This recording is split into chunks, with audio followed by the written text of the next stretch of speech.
Sheffield. You're very lucky to have me tonight. I'll tell you why. 2 reasons. Number one, I'm terrified of large crowds. Number two, I'll only perform in venues where they'll supply watermelon and pork pies. It is, though. It's nice. It's nice to hear. It's like Dunelm Mill have started a new Victorian gin palace range. It's fantastic. I love it. I love this. It's brilliant. It's great stuff. So Bella, you like your musical stuff? You like your show? I've just recently got. I never liked musicals growing up because it was like all the boring old stuff, the Carousel and all that. Totally. I've got into the new stuff. Like I went to see Hamilton recently. Has anyone seen Hamilton? How great is that, right? I learned so much about history. Like, I can't understand why US politics is in such a shit state when the entire first government of the US were all black and Hispanic. It's like, what went wrong? 300 years you've gone nowhere. It's dreadful. I love that show. I love that show so much. I went to it in London and I was very lucky being a minor celebrity. Afterwards we were asked to stay and have a drink with the cast. And I know. And it went on a long while though.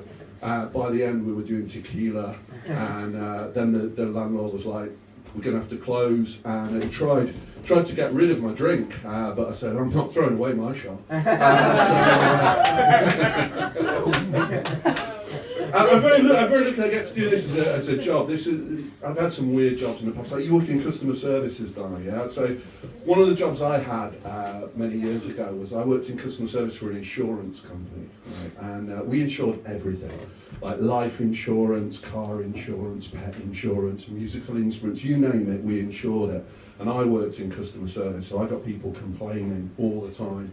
And it was usually like angry men who'd had their car damaged and we wouldn't pay what they wanted to get it repaired. It would be like, you know, 20-year-old Vauxhall Viva or something, and they'd be like, yeah, you've turned down my claim, I want £2,000 to get the bumper fixed. And we're like, we're not going to do that. You're going to have to sell it for parts and we'll give you 50 quid at most, right? So I had this all day, every day. And one day though, we had this really weird experience. This woman rang me up and she wasn't angry, she was just like really emotional. I had not come across that before. And she was like, oh my God, I don't know what to do, this is awful, I don't know what to tell the kids. And I was like, well, tell me the situation. She went, well, we've got this bill and it's £4,000 and you're saying you're not going to pay it, but we need to pay it and we haven't got the money and I don't know what I'm going to do. And I was like, okay, calm down. Look, the computers are down at the minute, but I've got a few of your details. So I've got here that it's a 12-year-old Rover with rear end problems. She's like, I don't know what to do, we're not going to pay the bill. And I was like, look, I'm going to be honest with you, we're not going to pay £4,000 for a 12-year-old Rover with rear end problems. And it turned out it was an arthritic Alsatian. So got fired from that job. Best job I ever had before I worked. I don't know if any of you guys will remember it, but back in the 80s and 90s, there used to be a theme park in Derbyshire called the American Adventure. It was a very authentic American experience. We had all sorts. We had different zones, right, in the theme park that were like representing different parts of American culture, which now feels wildly inappropriate as I'm saying this out loud. So there was an area called Pioneer Playland that was like all Native American themed. And there was Silver City, that's where they had the Wild West shootouts. That was really exciting. They had full-on reenactment shootouts, like you'd have stuntmen falling off the roofs. It was proper cool. There was a sheriff, this old guy called Rex Roper, but he had a wandering eye, so we used to call him Rex Rapey. And what was great about working there was like there's a real community spirit. So each zone, like you would work in one zone. So like my mate worked in the Wild West zone. I worked in the area called Spaceport, USA. We had a roller coaster called the Missile Roller Coaster, right? And Buzz Aldrin came to open it, the official opening, or did he? And then after I worked there a few years, like we'd say, we all had our own little section, so we all got on really well. After a couple of years, they opened a new section called Mexico Land, and the idea was that would work the same, that they would work in there, but pretty soon they were just everywhere. Someone should have built a wall. Would have been terrific.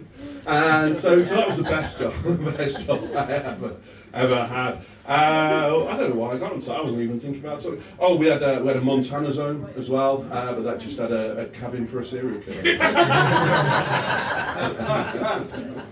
She wasn't even listening. So no, it's nice to be in Sheffield. It's quite nice. I don't get to come to Sheffield very often. I was wandering around the city centre earlier. You've got a nice cathedral. I don't remember that last time I was here. Is that new? Nice bit of architecture. No, it's nice to be here. I come from a place called Derby. Do we know Derby? Shithole, isn't it? Proper shit. I mean, I'm saying that in Sheffield. That's how bad it is, honestly. It is. It's rough, but it's kind of.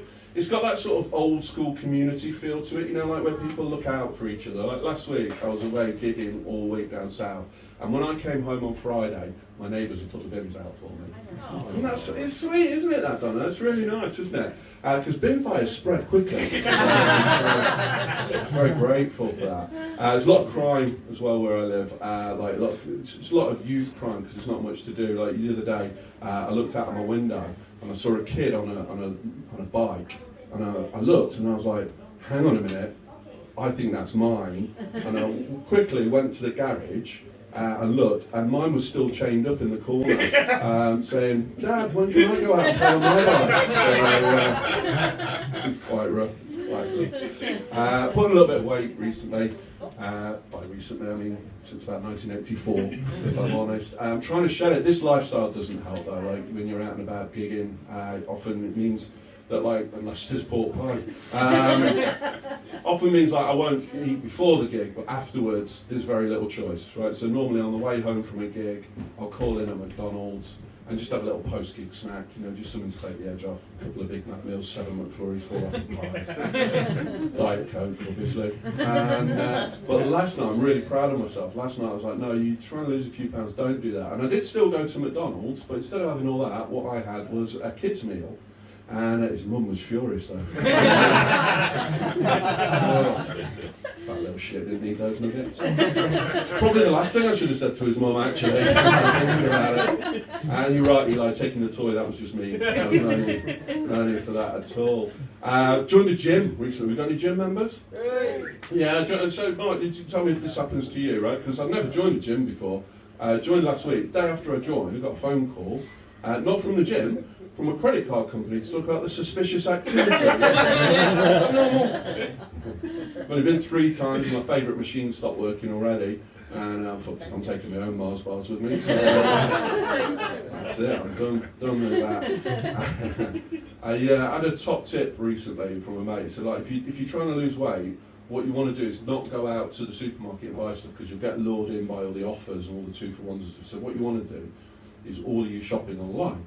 Now, I'm not great with technology, but I gave it a go. I downloaded the Tesco app and I installed it, got all logged in, got my club card linked up, all that. Started putting stuff in my basket, and I noticed that it said there was a minimum order value. So I was very careful. Yep, definitely gone above that. Hit checkout, nothing. Try again, nothing. I ended up on the phone to Tesco support. I'm like, what's going on here? He said, is it the first time? I went, yeah. He said, this happens sometimes. What you need to do, delete your cookies, try again. And I did that, and it just said empty basket. So it's just biscuits, right?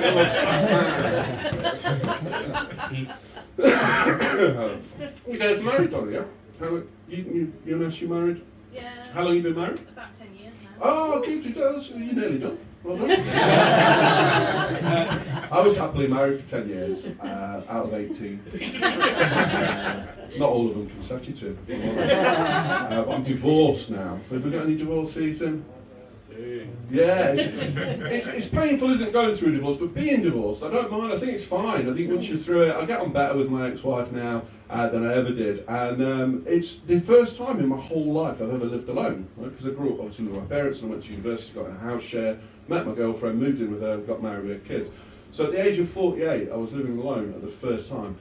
I fucking love it. Like, nobody tells you this when you're growing up. Like, those of you who share houses, you've got partners or whatever, I'm going to tell you something now, it's going to blow your mind. Right? When I get in tonight, I can put something down tomorrow morning. Still there. Week can go by, still there. Months. I've had to come back with my dining room table. You never know.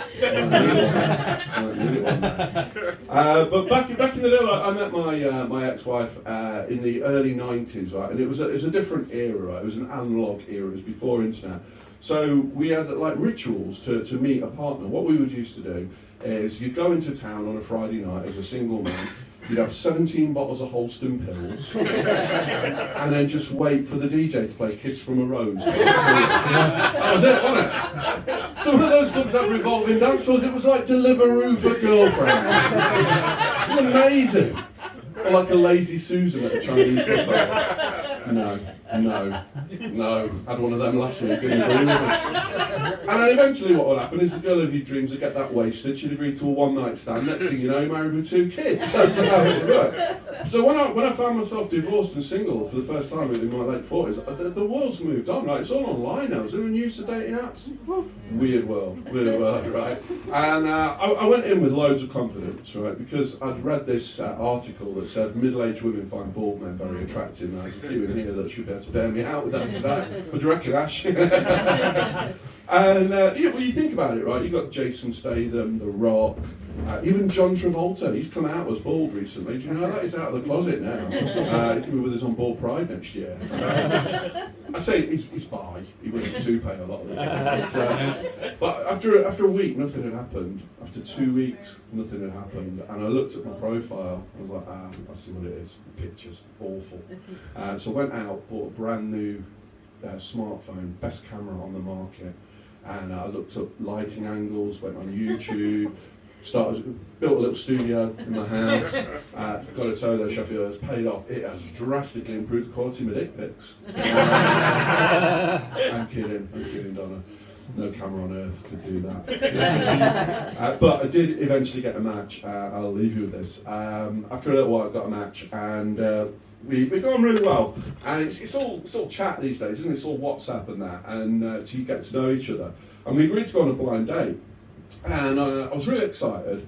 Got my jupe aftershave on, my Pharisaics, everything, and started listening to Kiss from a Rose. And on the night of the date, she rang me up and she said, "Oh God, Anthony, I'm really embarrassed. I should have told you this before we met. And when we meet, it's going to be really obvious, and you might not want to go through with the date." I was like, "I promise you, I will want to go through the date because it had been a while." And she said, "Well, okay. Well, there's only really one way of saying this. I'm expecting a baby." I know. So I turned up on the date anyway, just wearing a nappy. No, I'm blocked. No idea why. Guys, you've been a delight. I'll see you again soon.